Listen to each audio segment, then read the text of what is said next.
Aujourd'hui, je suis obligé de mettre une cagoule pour dire ce que je pense. Et c'est pas à cause de la liberté d'expression de la justice, c'est à cause de la pression sociale. Parce que la pression, elle est monstrueuse. Aujourd'hui, on se tire tous vers le bas. C'est la psychologie des foules, c'est de la schizophrénie généralisée. C'est un déni à l'échelle de tous nos pays. Et oui, on est endormis. Et pourtant, on le sait. Au fond de nous, on sait cette vérité. On sait qu'on nous ment sur tellement de sujets. On sait qu'on laisse tellement d'êtres humains de côté pendant que nous, on se gaffe toujours. C'est toujours la même histoire qui se répète. Mais on préfère se voiler la face. On préfère se déresponsabiliser. On préfère se dire, je n'ai pas de pouvoir, je ne peux rien faire. Et tous les matins, on se réveille et on reproduit le système. On reproduit notre vie. Mais notre vie, c'est quoi? Aujourd'hui, c'est quoi le sens de notre vie? C'est travailler pour une industrie capitaliste pendant des années, 42 ans en France, et après avoir nos 5 semaines de congés payés pour pouvoir les profiter. Mais le soir, on est fatigué. L'année, on est fatigué. On est fatigué autour de nous. La planète est fatiguée. Quel est le sens de notre existence sur cette terre? Quand est-ce que nous allons reposer des questions existentielles? Quel est le sens de ma vie dans cette terre? Pourquoi je suis ici? Les questions qui sont au fond de nous-mêmes. On se voile la face. On préfère pas répondre à ces questions. Ces questions sont trop violentes. Il y a trop de paradoxes dans nos vies. On préfère pas voir ces paradoxes. On préfère se voiler la face, se voiler la réalité.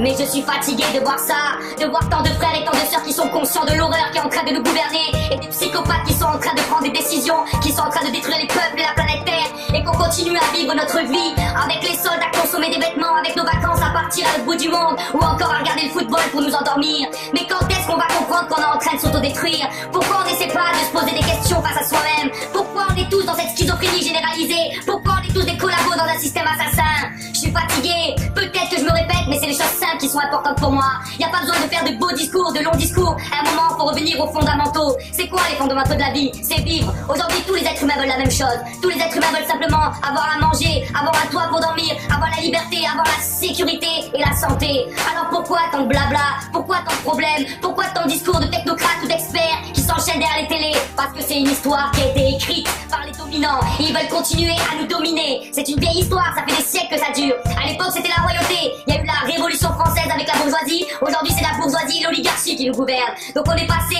du roi au bourgeois. Et c'est quand est-ce qu'on va passer du bourgeois au peuple? Quand est-ce que c'est nous, petits peuples, petits exploités, qui avons aussi des exploités à l'autre bout du monde, qui allons se poser les bonnes questions pour pouvoir reprendre le pouvoir? Il y a plein de gens qui posent des bonnes questions, qui proposent des solutions. Il y en a plein d'entre vous qui connaissent Étienne Chouard, qui parle de démocratie, qui parle de constituante. Quand est-ce qu'on se met au travail, plutôt que passer des soirées, des week-ends à boire des bières, à faire des barbecues, à faire des jeux de société? Quand est-ce qu'on met notre vie de côté? Quand est-ce qu'on prend conscience de la réalité? Quand est-ce qu'on regarde en face, les trous dans les yeux dans les trous, et qu'on regarde en face de nous la réalité? La réalité, elle est là. À l'ère de l'information, l'ignorance est un choix. Si tu veux savoir, tu peux savoir. Si tu veux pas savoir, c'est ton choix. Arrêtons de poser la responsabilité sur l'autre. La responsabilité est au fond de chacun de nous. Et si chacun de nous, on donne de notre temps pour la cité, qu'on arrête de travailler, qu'on arrête de consommer, qu'on arrête de se déplacer, qu'on arrête de partir en vacances, et qu'on s'organise pour pouvoir accueillir l'effondrement qui est en train d'arriver. Parce que c'est ça qu'il faut savoir aussi, c'est que les élites là-haut, ils savent que tout ça, ça peut pas tenir. Ils sont perdus eux-mêmes, même à la City, les grands financiers, Paul Jorion les a rencontrés, ils ne savent pas quoi faire. Aujourd'hui, le système financier est à la veille de son effondrement. Il y a potentiellement une guerre mondiale qui va venir relancer la machine économique, comme à la suite de la crise de 29. Vous vous rappelez 1929? Ça a commencé 10 ans plus tard. 1939, la seconde guerre mondiale. La crise économique arrive en France en 2017, en 2007 ou en 2008. Et là, on est en 2018. C'est quoi que vous voulez? C'est une nouvelle guerre mondiale? Ils sont en train de nous monter les uns contre les autres. Ils nous font croire que les musulmans, c'est les ennemis. Mais c'est pas l'islam, l'ennemi. C'est l'instrumentalisation d'une religion à des fins politiques pour pouvoir mieux dominer des peuples, mieux dominer des territoires et pouvoir mieux s'enrichir et avoir le pouvoir. C'est comme à l'époque, en Écosse, en Irlande, excusez-moi, où la reine d'Angleterre voulait continuer son empire et donc ils ont fait passer une guerre uniquement selon une guerre de religion, alors que c'était aussi une guerre pour l'empire britannique. Alors quand est-ce qu'on va étudier l'histoire? Quand est-ce qu'on va sortir des livres? Plutôt que regarder VSD, Closer, qui sont les premières ventes en France, quand est-ce qu'on va sortir les journaux, les journées de fond, le monde diplomatique qui aborde les choses en profondeur? Quand est-ce qu'on va se cultiver? On se détruit le cerveau. On n'a plus aucune culture aujourd'hui, on ne comprend rien à rien parce qu'on n'y consacre pas de temps. Si tu veux comprendre la cité, il faut que tu consacres du temps, mon frère. C'est compliqué, mais tu peux comprendre parce que c'est pas si compliqué que ça. Mais à un moment, il faut prendre le temps. Arrêter de travailler 35 heures par semaine, le soir être fatigué, rentrer chez soi, poser son cul, son canapé, et divertir derrière la télévision. On passe encore 3h42 par français par jour devant un écran de télé.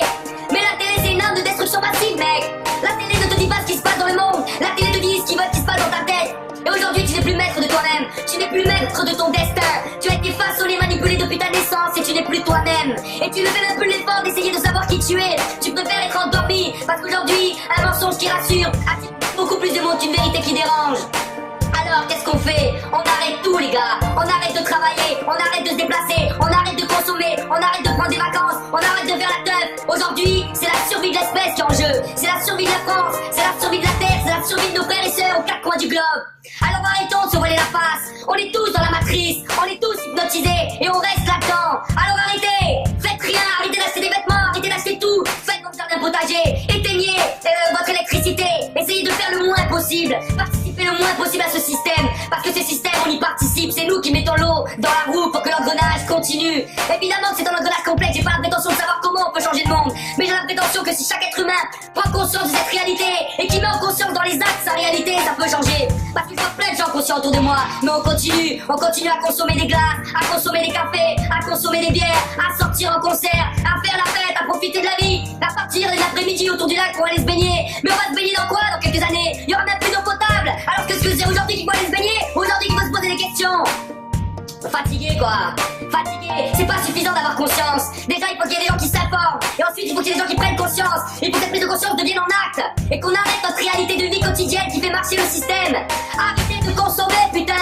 Vous avez pas besoin d'acheter d'autres vêtements, d'avoir une si belle voiture, vous roulez avec une voiture de 25 ans d'âge. Y a pas d'électronique, vous faites votre vidange vous-même, et vous pouvez traverser la France avec une Clio ou une Mégane de 2000. Y a pas besoin d'avoir la dernière génération. Et vous pouvez faire des crédits et du leasing pour pouvoir avoir une belle voiture et impressionner vos voisins. Mais vous habitez dans des appartements et vous bouffez des pâtes et vous avez des belles voitures.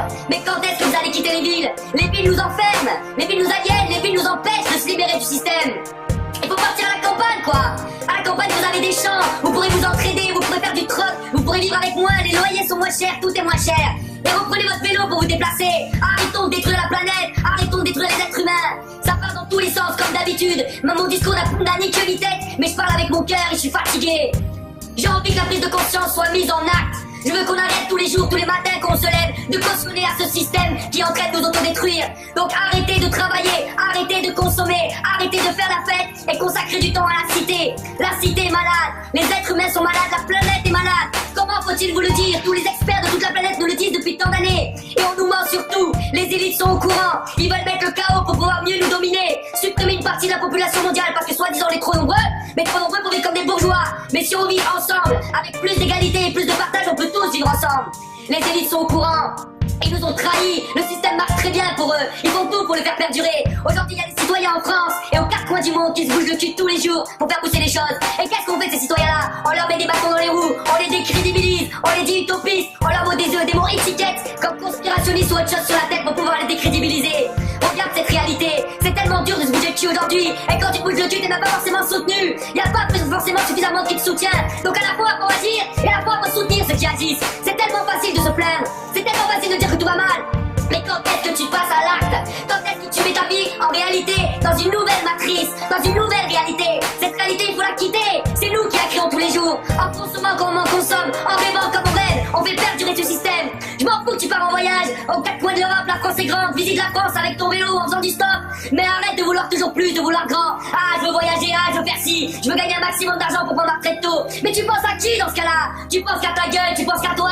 Et c'est pour ça que le monde s'autodétruit. Parce qu'aujourd'hui on t'a mis dans la tête qu'il fallait penser qu'à ta gueule. Alors que la réalité de demain c'est penser les uns aux autres. Et quand l'effondrement va arriver progressivement, avec de moins en moins de ressources énergétiques, de moins en moins d'argent, de moins en moins de facilité pour vivre au quotidien, on va devoir s'entraider la famille. Et ça va nous faire bizarre, mais ça va nous faire du bien aussi. Mais il faut anticiper tout ça, il faut anticiper. Les solutions sont là, mais c'est pas des demi-solutions qu'il nous faut. C'est pas simplement fermer l'eau de ton robinet quand tu te rases, même si c'est très bien de le faire. C'est pas suffisant de pisser dans ta douche pour éviter de perdre 3 litres d'eau. Le but c'est de construire un toilette sèche chez toi pour arrêter de consommer de l'eau. Mettre un potager en place, mettre un compost en place, aller rencontrer des voisins et arrêter d'acheter 5 tondeuses pour 5 maisons. On achète une tondeuse pour 10 maisons et on se prête la tondeuse. Y a pas besoin d'être tous propriétaires de tout, on peut partager les choses. Alors arrêtons. Peut-être que c'est pas sérieux ce que je dis, peut-être que ça n'a pas de sens. Mais moi j'ai envie de raconter tout ça parce que je peux pas le dire autour de moi. J'en ai marre de voir des gens qui travaillent dans ce système, de voir des gens qui continuent de collaborer alors que ce système nous détruit. Il nous détruit les frères, il nous détruit les sœurs. On le sait au fond de nous-mêmes, on le voit, on le ressent. On n'est pas au courant de tout, on n'est pas au courant de tous les complots qu'il y a, sur toutes les guerres et tous les médias mensonges. De la guerre en Irak en passant par le 11 septembre ou la guerre en Yougoslavie. Ils nous ont menti sur tout, les laboratoires nous empoisonnent. On sait pas tout sur tout mais on sait qu'on nous prend pour des cons. Maintenant qu'on sait qu'on nous prend pour des cons, qu'est-ce qu'on fait? On continue à faire les autruches, on continue à marcher comme des machines. On est des hommes machines, on est simplement des machines à consommer, des machines à détruire. Et aujourd'hui, on ne se connaît plus. Regarde dans la rue, mais regarde autour de toi. Quand tu vas parler à un inconnu, ça lui fait plaisir, il a envie de te rencontrer, il a envie de partager partager, de sourire, d'être heureux. Et aujourd'hui, il n'y a pas assez suffisamment de gens heureux. On est triste parce que notre système est malade. Il est profondément malade. Donc il faut faire un choix radical. Radical et tout arrêter. Arrêtez tout la famille. Arrêtez tout pour votre plaisir, faites des efforts. Mais c'est pas du vrai plaisir. Arrêtez de consommer. Fabriquez tout vous-même. Arrêtez d'acheter des produits transformés. Arrêtez d'acheter des vêtements. C'est fabriqué par des gamins, vous avez pas honte. Vous avez pas honte d'acheter des vêtements fabriqués par vos gamins. Par vos gamins, parce que les gamins au Bangladesh, c'est les vôtres aussi. Ils font partie de la même espèce. Alors arrêtez, je vous en supplie, c'est pas pour moi qu'il faut le faire, c'est pour vous. Je n'ai pas de vérité, je n'ai pas à vous dire qu'est-ce que vous devez faire. Mais juste, je vous encourage à réfléchir. Partez une semaine dans un monastère ou je sais pas où pour réfléchir sur votre vie, sur la réalité. Regardez les documentaires qui sont sur Arte qui vous permettent de mieux comprendre le monde plutôt que vous voiler la face. Regardez la réalité en face, la réalité est sombre, la réalité est triste. C'est la guerre. Oui, c'est la guerre. Vous voyez pas la guerre, vous ne voulez pas la voir. Et pourtant la guerre elle est là tous les jours. Tous les jours il y a une guerre économique entre tous les pays du monde et entre toutes les populations. Et à l'intérieur même de nos territoires il y a une guerre. La guerre est permanente avec des drones qui assassinent aux quatre coins du globe pour l'armée française ou l'armée anglaise ou l'armée américaine, états-unienne, excusez-moi.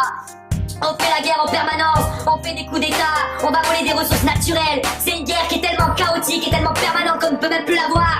La guerre elle est là, la guerre elle est devant nous. Peut-être un nouveau conflit mondial qui est en train d'émerger. Et nous on continue à se divertir, à consommer, à partir en vacances. Mais franchement, mais quand est-ce qu'on va réfléchir? Quand est-ce qu'on va grandir? Quand est-ce qu'on va ouvrir nos cœurs? C'est toujours les mêmes messages, toujours les mêmes envies. Il faut simplement se poser, s'arrêter, lire des livres, regarder des documentaires, rencontrer son prochain et construire avec lui. Et arrêter de marcher cette machine infernale. C'est la machine qui nous détruit, c'est nous-mêmes qui nous détruisons. Apprenons à nous respecter, apprenons à respecter l'autre. Apprenons à comprendre qu'il n'y a pas que nous sur cette terre. Apprenons qu'il y a d'autres êtres humains qui ont envie de vivre aussi. Pourquoi tant d'individualisme? On se réalise même pas dans cet individualisme. Est-ce que t'as vraiment l'impression qu'aujourd'hui les gens se réalisent? Oui, peut-être dans certains domaines artistiques ou quelques autres domaines sportifs. Mais est-ce que tu crois vraiment que les gens d'entreprise aujourd'hui se réalisent en tant qu'individus? Il y a de plus en plus de burn-out, de plus en plus de burn-out, où les gens savent même plus le sens de ce qu'ils y font. Quel est le sens de notre métier? Quel est le sens de notre mission? Quel est le sens de notre fiche de poste? Pourquoi un contrat de travail? On a un contrat de travail pour apporter la sécurité à notre famille? C'est tout! C'est quoi le sens de ça? Si on veut la sécurité de notre famille, il faut pas simplement leur apporter la monnaie, il faut leur apporter un territoire qui est stable, avec une autonomie alimentaire, une autonomie énergétique, une autonomie intellectuelle. Aujourd'hui, il y a rien. La France, elle est pas autonome alimentairement, elle est pas autonome énergétiquement, elle est pas autonome intellectuellement. On est tous endormis, des zombies, vampirisés, ça fait flipper quoi. L'hypnose est partout. Qu'est-ce qu'on fait? Qu'est-ce que je fais? Tous les jours on se lève, tous les jours on se lève tôt le matin pour pouvoir agir. Mais même ceux qui agissent comme nous, on n'est même pas soutenus. Vous croyez que tout seul, avec 1% de la population qui se bouge le cul, on peut pouvoir bouger et faire changer les choses? Bien sûr que non. On a besoin de nous tous et tous. Alors vous aussi, rejoignez la ronde, rentrez dans la ronde avec nous, venez resserrer les rangs. On est les 99%, et pourtant on est 1% de couillons à se battre tous les matins et tous les jours pour faire changer les choses. Et tellement de gens endormis qui ne soutiennent même pas, ni financièrement, ni avec leur temps, alors qu'ils devraient tout arrêter et rejoindre. Pas rejoindre ce milieu-là, celui-là. Rejoins ce que tu veux, mais agis. Arrête de cautionner les systèmes, arrête d'autodétruire le monde dans lequel on vit. Simplement réfléchis, développe ton esprit critique. Apprends à écouter avec ton cœur les choses. Arrête d'avoir des opinions, tu parles sans savoir. Ça m'énerve. Le mec il a un avis, il connaît rien. Il a jamais lu un article dessus. Il a jamais regardé un documentaire, il a pas lu un livre, il a un avis dessus. Qu'est-ce que tu parles du coût du travail? C'est ce que c'est le coût du travail? Oui, l'État nous vole de l'argent. Mais le coût du travail c'est la redistribution. Ça s'appelle la mutualisation, les coopératifs. On peut mutualiser l'argent, chacun reçoit en fonction de ce qu'il a besoin. Et chacun donne en fonction de ce qu'il peut. On peut faire plein de trucs ensemble. Voilà. Donc excusez-moi encore pour ce 4e coup de gueule. La prochaine fois je vais parler aussi de positif. Mais ça me fout la rage de voir tous les gens continuer à s'autodétruire alors qu'au fond d'eux ils savent la réalité. C'est de l'hypnose la famille. C'est de la psychologie. C'est de la psychiatrie. C'est grave là. Il faut se rendre compte. On est en train de s'autodétruire. Il faut ouvrir les yeux.